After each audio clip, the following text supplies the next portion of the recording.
आपदा प्रभावित क्षेत्रों के दौरे पर रहेंगे मुख्यमंत्री पुष्कर सिंह धामी। रायपुर विधानसभा में कामकाज जानेंगे हाल। अक्टूबर में माल देवता क्षेत्र में आई थी आपदा।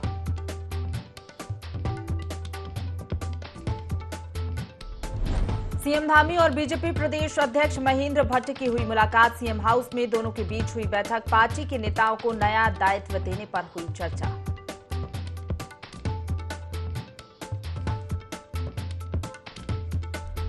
प्रदेश में उत्तराखंड खेल रत्न पुरस्कार समारोह आज। मुख्यमंत्री पुष्कर सिंह धामी खिलाड़ियों को करेंगे सम्मानित। बैडमिंटन खिलाड़ी लक्ष्य सेन को मिलेगा खेल रत्न पुरस्कार।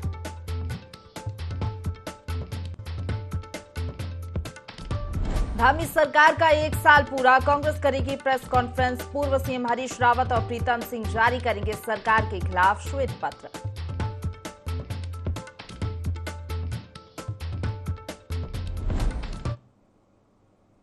नमस्कार, देवभूमि लाइव देख रहे हैं आप। आपके साथ मैं हूं प्रशंसा। बुलेटिन की शुरुआत करेंगे देहरादून की खबर के साथ, जहां मुख्यमंत्री पुष्कर सिंह धामी रायपुर विधानसभा के दौरे पर रहेंगे। आपदा प्रभावित क्षेत्र का दौरा करेंगे सीएम धामी। प्रभावित क्षेत्र में काम का हालचाल जानेंगे। अक्टूबर महीने में आपको बता दें कि माल देवता क्षेत्र में आपदा आई थी। आज माल देवता में ही रुकेंगे सीएम धामी। पार्टी के कार्यकर्ता और पदाधिकारी से भी वो मुलाकात करेंगे। देहरादून से ये खबर बता रहे हैं मुख्यमंत्री पुष्कर सिंह धामी रायपुर विधानसभा के दौरे पर आज रहने वाले हैं। खबर पर ज्यादा जानकारी लेंगे हमारे साथ संवाददाता आकाश लाइव जुड़ गए हैं, सीधा उनका रुख करेंगे। आकाश, रायपुर विधानसभा के दौरे पर आज मुख्यमंत्री पुष्कर सिंह धामी रहने वाले हैं, कितने बजे तक वो पहुंच जाएंगे, क्या जानकारी? देखिए, बिल्कुल प्रशंसा। आज मुख्यमंत्री का रायपुर विधानसभा का दौरा है और महत्वपूर्ण बात यह है कि जिस तरीके से मुख्यमंत्री पहले जिलों की शुरुआत करते थे, यानी कि जिलों में वो दौरा करते थे और जिलों में प्रवास के साथ ही वहाँ पर स्थानीय लोगों से मुलाकात हो, बीजेपी के कार्यकर्ताओं पदाधिकारी से मुलाकात हो, वहाँ की समस्याओं को एक तरीके से रूबरू होने की कोशिश मुख्यमंत्री करते थे। और ऐसे में अब मुख्यमंत्री की कोशिश है कि हर विधानसभा क्षेत्र में जो है वो जाए और वहाँ पर जो है आम लोगों से मुलाकात करें, पार्टी के पदाधिकारी कार्यकर्ताओं से वो मुलाकात करें। आज से अगर रायपुर विधानसभा की शुरुआत मुख्यमंत्री करने जा रहे हैं। रायपुर विधानसभा की अगर हम बात करें तो वो देहरादून में ही आती है। देहरादून डिस्ट्रिक्ट के अंतर्गत जो है रायपुर विधानसभा आती है और वहाँ पर अक्टूबर महीने में जिस तरीके से आपदा आई थी, बादल फटने की वजह से वहाँ पर काफी नुकसान एक तरीके से हुआ था, तो उन तमाम प्रभावित क्षेत्रों का मुख्यमंत्री आज दौरा करेंगे। तकरीबन शाम को 6 बजे मुख्यमंत्री रायपुर विधानसभा पहुंचेंगे, जहां पर वो आपदा प्रभावित क्षेत्रों का दौरा करेंगे। किस तरीके से वहां पर काम हो रहे हैं उसका एक तरीके से जायजा लेंगे। स्थानीय विधायक वहां के जो है मौजूद रहेंगे और कोशिश रहेगी कि किस तरीके से वहां पर जो तमाम कार्य किए जा रहे हैं उसको पूर्ण जो है जल्द से जल्द किया जाए, जिससे कि वहां पर जो लोग विस्थापन की व्यवस्था है वो एक तरीके से हो सके। साथ ही साथ कह सकते हैं कि वहाँ पर किस तरीके से जो लोगों को प्रभावित लोग हैं इस समय वो कैसे रह रहे हैं, क्योंकि कई ऐसे परिवार थे जो उनको जो है सामुदायिक केंद्र में जो है रखा गया था। वहाँ पर जिस तरह बादल फटा था तो उसकी वजह से कह सकते हैं कि काफी परेशानी उन्हें हुई थी और वहाँ पर तमाम जो प्रभावित काम है वो एक तरीके से हो रहे थे। तो ऐसे में कह सकते हैं कि आज मुख्यमंत्री जब रायपुर जाएंगे तो सही बात है कि वहाँ पर माल देवता क्षेत्र में वो तमाम प्रभावित क्षेत्रों का जायजा भी लेंगे, काम जो वहाँ पर हो रहे हैं उसकी भी जानकारी लेंगे।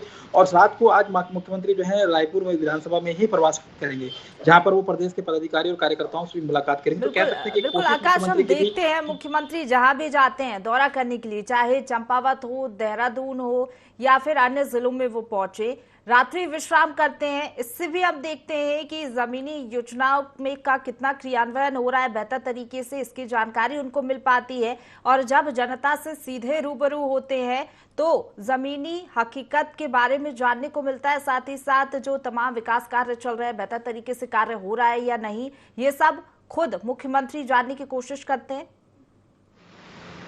देखिए, बिल्कुल जिस तरीके से अगर हम बात करें जब भी जिलों के दौरे पर रहे हैं तो उनका देखा गया है कि समारोह में रहा है कि जब सुबह उठते हैं तो सरकार के बारे में फीडबैक लेते हैं। और कल जब 1 साल मुख्यमंत्री को कार्यकाल पूरा हुआ तो उसमें देखा गया था किस तरीके से मुख्यमंत्री ने बात का जिक्र किया था कि वो उनके एक तरीके से दैनिक दिनचर्या में ये शामिल था कि उसमें उठ करके जो है जनता से मुलाकात करते थे। लेकिन अब किस तरीके से सरकार का फीडबैक है वो लिया जा सकता है, तो ये तमाम चीजें मुख्यमंत्री जानकारी लेते हैं। और ऐसे में कह सकते हैं कि जिलों के बाद अब मुख्यमंत्री कहीं ना कहीं विधानसभा स्तर पर भी अब प्रवास का रणनीति बनाई है। उसी के तहत आज रायपुर विधानसभा में मुख्यमंत्री रात्रि प्रवास करेंगे। तो स्वाभाविक बात है कि कहीं ना कहीं जनता से फीडबैक लिया जाएगा कि सरकार के 1 साल में जो क्या कुछ कार्य जो है हुए हैं उसके बारे में कितनी जानकारी है, वहाँ पर कितना एक तरीके से योजनाओं का लाभ मिल रहा है। तमाम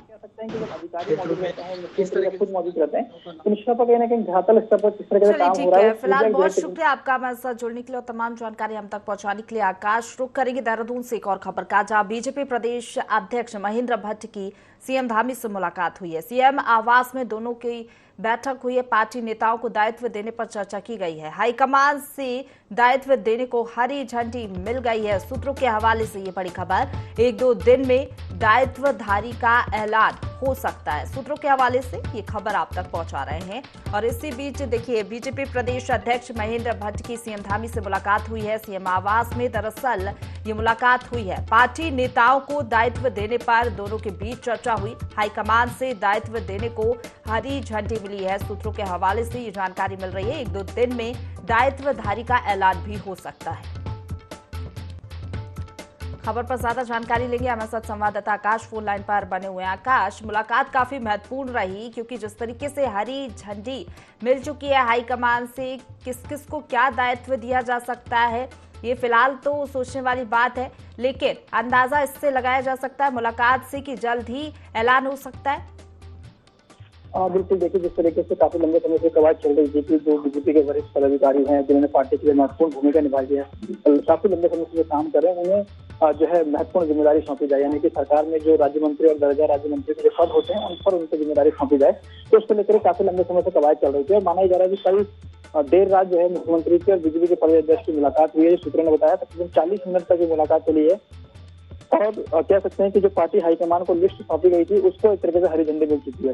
तो माना यह जा रहा है कि जल्द ही, यानी कि 1-2 दिनों में जो है पार्टी इसका ऐलान कर सकती है, क्योंकि 1 साल का समय सरकार को हो चुका है और ऐसे में कोशिश यह है कि जब 2024 के चुनाव के लिए पार्टी पूरी तरीके से रणनीति तैयार कर रही है, तो साथ ही साथ नगर निकाय के चुनाव भी जो है अक्टूबर-नवंबर में होने हैं।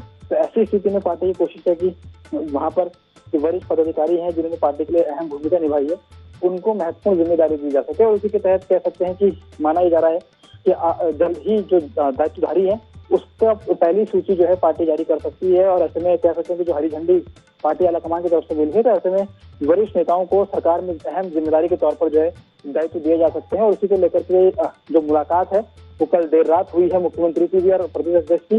और ऐसे में ये कोशिश रहेगी कि पहली जो सूची है उसमें 35 से 40 नामों की जो सूची है वो आ सकती है, जिसमें महत्वपूर्ण जिम्मेदारी जो है वरिष्ठ पदाधिकारी को दी जाएगी। जी चलिए, बहुत शुक्रिया आपका हमारे साथ जुड़ने के लिए, तमाम जानकारी हम तक पहुंचाने के लिए आकाश।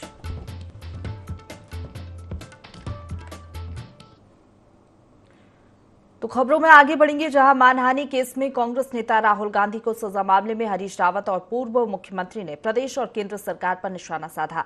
उन्होंने कहा कि राहुल गांधी कोई घबराने वाले व्यक्ति नहीं है। उन पर झूठे मुकदमे लगाकर बीजेपी उनका और कांग्रेस का मनोबल तोड़ने की बजाय बढ़ाने का काम कर रही है। उनके पक्ष में लोकतांत्रिक ताकतें देश की सड़कों पर निकल पड़ी हैं। वहीं उत्तराखंड में धामी सरकार का 1 साल पूरा होने पर कहा कि प्रदेश में बेरोजगारी, गरीबी, मजदूर, महिला, व्यापारी सभी तबकों का शोषण हो रहा है। हर कोई परेशान है।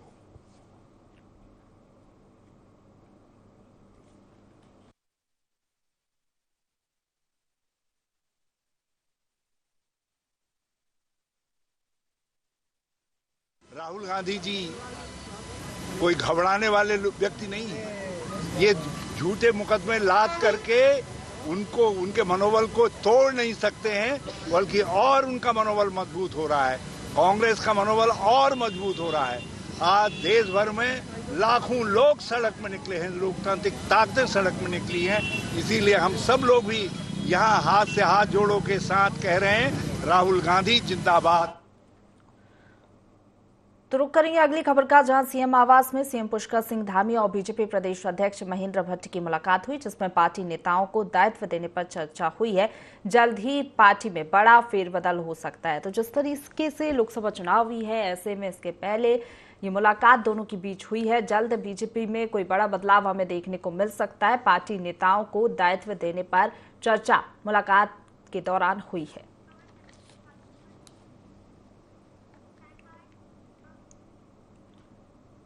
आगे बढ़ेंगे, टनकपुर हादसे पर सीएम पुष्कर सिंह धामी ने दुख जताया। सीएम धामी ने इस हादसे पर दुख जताते हुए मृतकों के प्रति शोक संवेदना व्यक्त की है। साथ ही सीएम ने अधिकारियों से बात कर दुर्घटना की जानकारी ली और घायलों को हर संभव इलाज के निर्देश दिए। दुर्घटना की सूचना मिलते ही जनपद के प्रभारी मंत्री और कैबिनेट मंत्री रेखा आर्य भी मौके पर पहुंची। उन्होंने टनकपुर अस्पताल जाकर घायलों का हालचाल जाना, साथ ही अधिकारियों को समुचित उपचार मुहैया कराने के निर्देश दिए। चंपावत में आज चूंकि बहुत दुखद घटना हुई है, पूर्णागिरी का मेला चल रहा है, एक वाहन के नीचे आने से अभी तक 5 श्रद्धालु जो बदायूं जनपद के रहने वाले थे उनका आकस्मिक वहाँ पर निधन हो गया है। बड़ा दुखद है।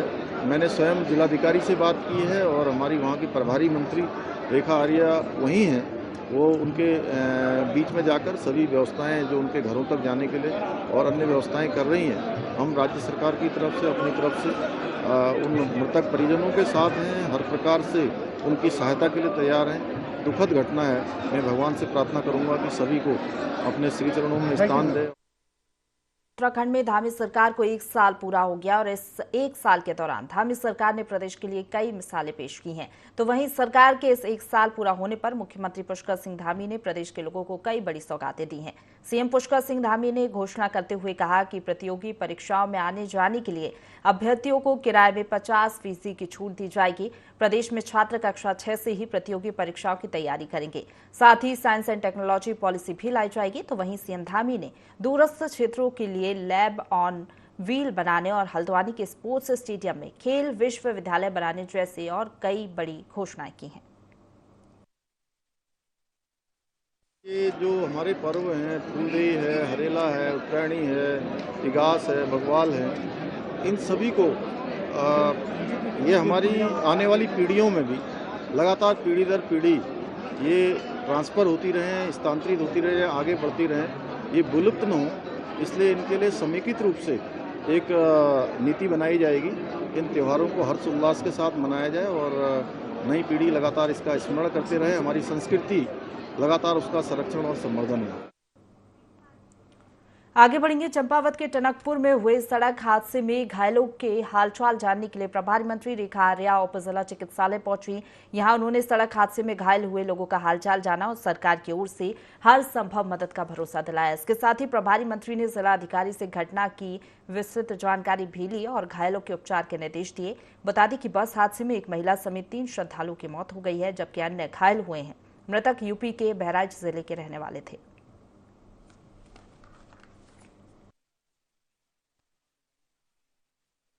माँ नहीं रही, किसी की पत्नी नहीं रही। राजवंशियों के इस दुख को भावनाओं में या शब्दों में व्यक्त करना बहुत मुश्किल है। लेकिन जब वार्ता करते हुए ये महसूस हुआ कि उन लोगों को प्रशासन की ओर से, सरकार की ओर से हर प्रकार की मदद वह स्वीकार कर रहे हैं। जो कुछ भी उनको यहाँ से बहराइच जाना हो अथवा अन्य स्थान पर जाना हो, प्रशासन के द्वारा गाड़ियों को उपलब्ध करा दी गई। अगली खबर का रुख करेंगे, जहां उधम सिंह नगर के जसपुर में गन्ना फैक्ट्री में आग लग गई। एक गनीमत रही कि आग से किसी तरह की कोई जानहानि नहीं हुई है। आग पर जल्दी काबू पा लिया गया। ये आग टरबाइन मशीन में लगी थी। आग लगने के बाद किसानों ने फैक्ट्री के ऑफिस का घेराव किया और फैक्ट्री को जल्द चलाने की मांग की है। मौके पर क्षेत्रीय विधायक आदेश चौहान भी पहुंच गया और फैक्ट्री का निरीक्षण कर कर्मचारियों को फटकार लगाई।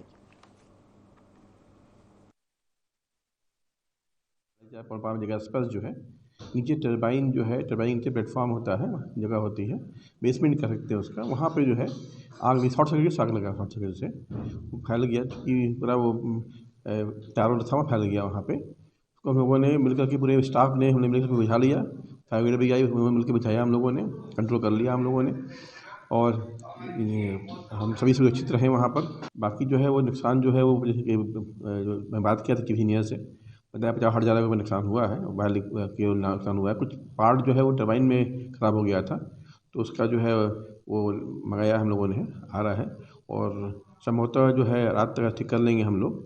इंजीनियर लगे हैं, मेरे इंजीनियर टरबाइन इंजीनियर लगे हैं और बाकी स्टाफ लगा हुआ है, लगे हैं लोग और हम लोग चलाने का प्रयास कर रहे थे। हमारी फैक्ट्री क्योंकि बंद पड़ी है, किसानों की समस्या को देखते हुए मैं बीटीसी की बैठक छोड़ के यहाँ आया हूँ और यहाँ आगजनी हुई है क्योंकि वो बता रहे ऑयल टपका बैगास में, उसमें आग लगने से नुकसान हुआ है। वो फैक्ट्री बंद है। अब जीएम साहब और चीफ इंजीनियर साहब इनको बुलाया गया। मैंने कहा भाई ये लापरवाही, क्योंकि एक तो सफाई की व्यवस्था ठीक नहीं है, क्योंकि बैगास जो उड़ रही है अगर उसको समय समय में बाहर निकालते रहेंगे तो मैं घटना बच सकती है। अब इनका कहना शॉर्ट सर्किट है, शॉर्ट सर्किट हुआ तो इतनी बड़ी घटना होगी क्योंकि नीचे बैगास पड़ी थी, इससे आग ज़्यादा हो गई जिससे कि नुकसान हुआ। लेकिन शाम 8-9 बजे तक हम चला देंगे। तो मेरा प्रयास है, मैं भी चाहता हूँ कि भाई फैक्ट्री चलनी चाहिए क्योंकि अभी किसानों का। आगे बढ़ेंगे। लक्सर के सुल्तानपुर कस्बे में कांग्रेस पार्टी ने हाथ से हाथ जोड़ो यात्रा निकाली। जिसमें प्रदेश के पूर्व मुख्यमंत्री हरीश रावत और उनकी पुत्री बतौर कांग्रेसी विधायक अनुपमा रावत शामिल हुई। इस दौरान पूर्व मुख्यमंत्री हरीश रावत ने हाथ से हाथ जोड़ो यात्रा को एक तपस्या का अंश बताते हुए कहा कि कांग्रेस पार्टी के नेता राहुल गांधी को लेकर न्यायालय ने सुनाई गई। साथ ही उन्होंने 2 साल के कारावास की सजा को लेकर कहा कि भाजपा सरकार पर राहुल गांधी को झूठे मुकदमे में फंसाया जा रहा है और गंभीर आरोप लगाए जा रहे हैं बीजेपी की ओर से। राहुल गांधी जी ने भारत जोड़ो यात्रा चलाई, उसके बाद हाथ से हाथ जोड़ो यात्रा का शुभारंभ क्षेत्र में किया गया और इसमें हमारे नेता श्री राहुल गांधी जी ने पूरे देश को संदेश दिया कि हम सब एक हैं, एकजुटता दिखाओ, भाईचारा बना रहना चाहिए और सबने मिलकर भारत की तरक्की के लिए कार्य करना है। हर धर्म ने, हर वर्ग के व्यक्ति ने, इसमें महिला, किसान, युवा, हर वर्ग का व्यक्ति शामिल होना चाहिए और उसी के लिए हम लोग सब काम कर रहे हैं और जगह जगह, गांव-गांव, शहर-शहर जाके कांग्रेस की विचारधारा से लोगों को जोड़ने का कार्य। कश्मीर तक जो एक ऐतिहासिक तपस्या यात्रा श्री राहुल गांधी जी ने की थी, उसी तपस्यापूर्ण यात्रा के जिसमें उन्होंने कहा था प्यार बांटो, सबको समेटो, सबको जोड़ो, एक बड़ा भारत बनाओ, महान भारत बनाओ, उसी उद्देश्य को आगे लेकर के ये हाथ से हाथ जोड़ो यात्रा कांग्रेस जनों ने पूरे देश में प्रारंभ की है और आज कुन्हारी से लेकर के सुल्तानपुर तक भी हमने ये यात्रा रखी है। कल खानपुर में रखी थी, वहां से दल्लावाला तक, उसी तरीके से और हिस्सों में भी लगातार कर रहे हैं। आगे बढ़ेंगे। चंपावत के पूर्णागिरी धाम मेले में जा रही एक यात्री बस पलट गई। इसमें 4 तीर्थ यात्रियों की मौके पर ही मौत हो गई है और 6 यात्री गंभीर रूप से घायल हो गए। घायल यात्रियों को उपचार के लिए टनकपुर उप जिला अस्पताल में पहुंचाया गया है, जहां उनका इलाज जारी है। इस घटना में 2 बच्चे भी घायल हुए हैं। इस हादसे का कारण बस के ब्रेक फेल होना बताया जा रहा है। और बस उधर से आई और बस जो हम लोग भाग पड़े, लेकिन भाग नहीं मिला। वो बस दूसरी तरफ जा रही थी और घुमा करके काट के दूसरी तरफ ले आया ड्राइवर। हम लोग भागे भागे तब तक ऊपर ही चढ़ गए। कुछ लोग घायल हो गए हैं और चार लोग खत्म हो गए। एक तो फिर खत्म हो वाली है, सीरियस है ज़्यादा। हमारी बसें जैसे रोज़मर्रा में भरी जाती थी, जब बस भर के चली वहाँ से तो नंबर वाली जो पीछे वाली बस थी वो जब नंबर पे लगने के लिए आई तो गाड़ी के प्रेशर लीक हो गया। इस वजह से गाड़ी अनियंत्रित होकर के और पैसेंजरों के ऊपर चढ़ गई। इसमें हमें बड़ा दुख है और अपनी तरफ से जो भी भरपूर कोशिश हमसे हो सकी जितना हम इन लोगों के साथ करने की कोशिश कर रहे हैं। एम्बुलेंस वगैरह हमने बुला दी है, जो फर्स्ट एड फैन का यहाँ करवाया है, जो जिनको चोट लगी है। बाकी 2 पैसेंजर हमने यहाँ से रेफर करवा दिए पीलीभीत के लिए, जिनको एम्बुलेंस यहाँ से भेज दिया है।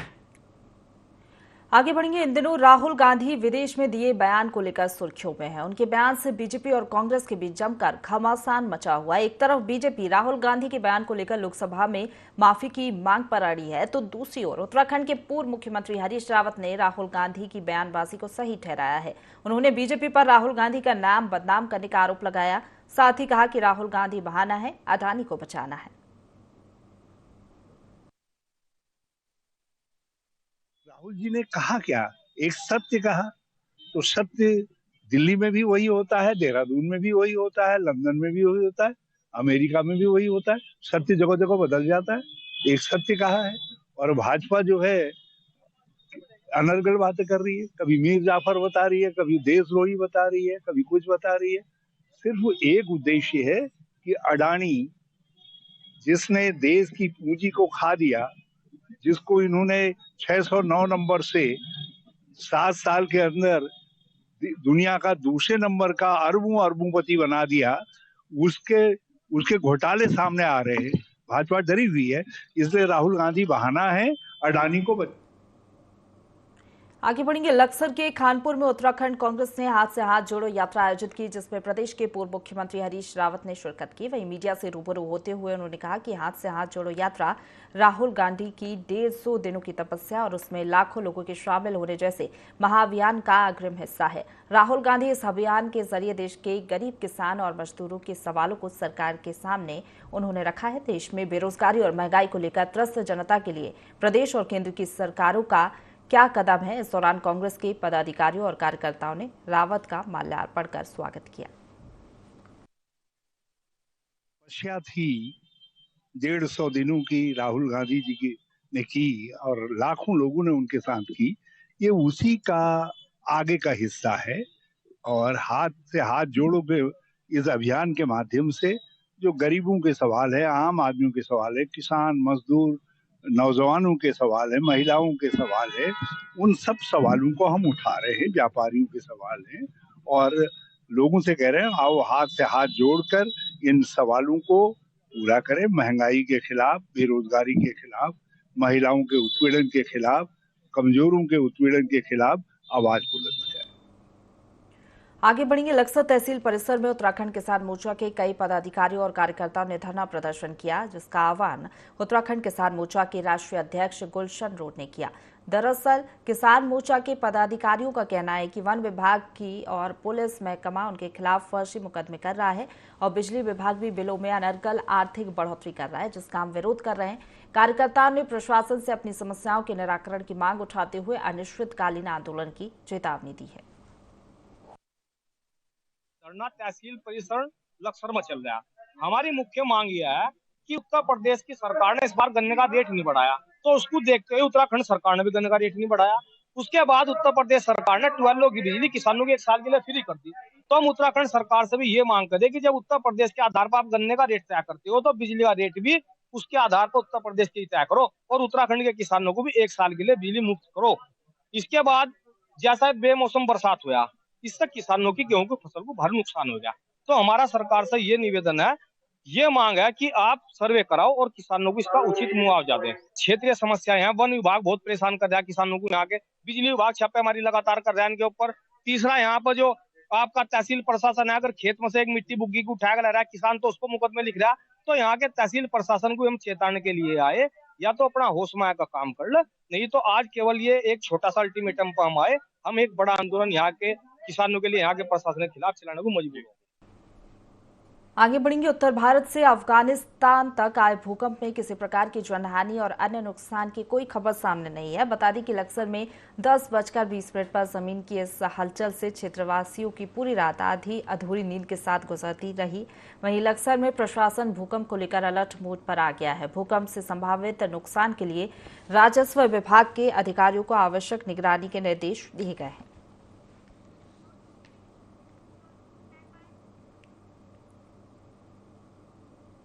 इसी के साथ बुलेटिन में फिलहाल इतना ही। खबरों का सिलसिला लगातार जारी है, आप बने रहिए हमारे साथ।